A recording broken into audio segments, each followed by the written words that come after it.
On the 6th of May 2023, His Majesty King Charles III was crowned King of the United Kingdom and all the realms, but he was also an accomplished artist, and I will be recreating one of his landscapes like this one, Windsor Castle, North Aspect.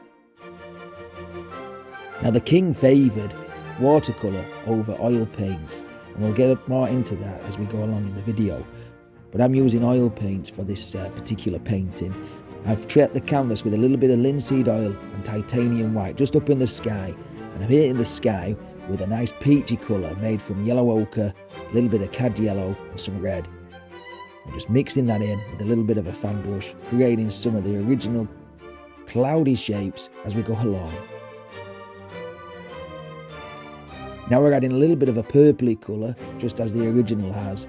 We'll keep reverting back to the original as we go along throughout the painting. Just adding them nice and freely here. Take a big clean dry brush and just blend that into the sky. Just blend it all together. Nice and simple.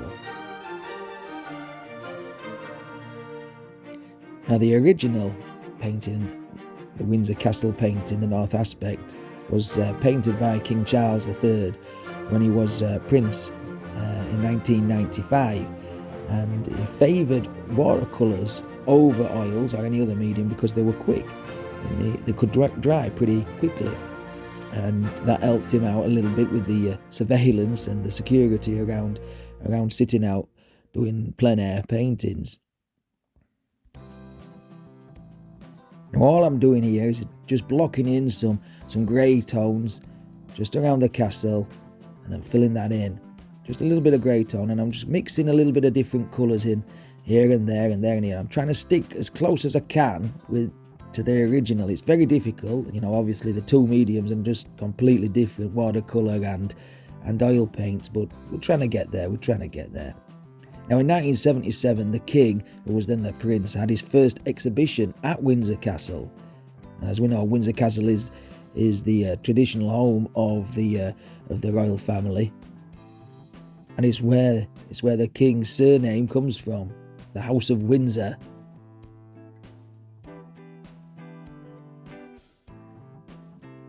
Now all I'm doing here is just adding a little bit of a yellow ochre, a little bit of cad yellow and a little bit of white, just to highlight some of these glowing edges of the castle, just here and there.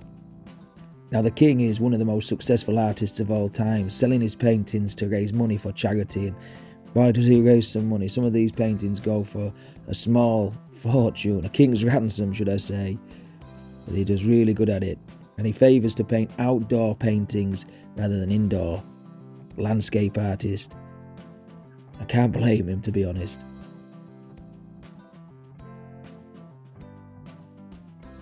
Now we're just adding a little bit of detail around the turrets and the buttresses, some here and there, with a little bit of thin oil and a little bit of blue and black mixed. Maybe a touch of purple in there as well, just to give it a variant of colour. Just picking out some of these little difficult little highlights on this little one-head brush. Really is quite tricky, but well worth it. Now, like I've mentioned before, the King's paintings do sell for quite a sum, and he does donate all the profits to his charitable trusts, which I think is a very noble thing to do. I really do take my hat off to him for that. And he prefers to paint outdoors, the mountains of Scotland and the royal estates. Now we're just going to work on the flag up here, so I've taken again some thin oil and a little bit of red and crimson, and then a little bit of blue. Now we're not painting the Union flag, as you can see, that's off to the side of the easel there. We're painting the Royal Standard. I'm just taking a little bit of a brown colour and painting the flagpole and the little ball on the top. Now the Royal Standard, when that's flying at a royal palace, Buckingham Palace or Windsor Castle in this case, it means that the monarch is in residence. And when they're not in residence, then the Union flag is flown. Now we're just working on some trees here, and to keep it quite close to the original, we've just taken Van Dyke brown and burnt umber, a little bit of black, sometimes a bit of sap green as well thrown in there, and every now and again a bit of red. We've got to mix these trees up right. and there's not really much highlight on the original watercolour, but we're throwing in a little bit of yellow on the highlight side of some of these trees. Just like that, just working the highlight in. Now the king is a talented artist, making well over 200 million for his charities through his paintings, but he just refers to himself as an enthusiastic amateur, and I think I can definitely relate to him there. Now we're just painting in some tree trunks with a little bit of burnt umber, Van Dyke brown, and then scraping in some highlights with a knife. I think we're about finished.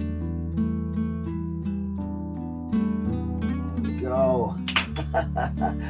Fantastic, really enjoyable painting this Wet on Wet Windsor Castle, inspired by the original by King Charles III when he was Prince of Wales way back in 1995.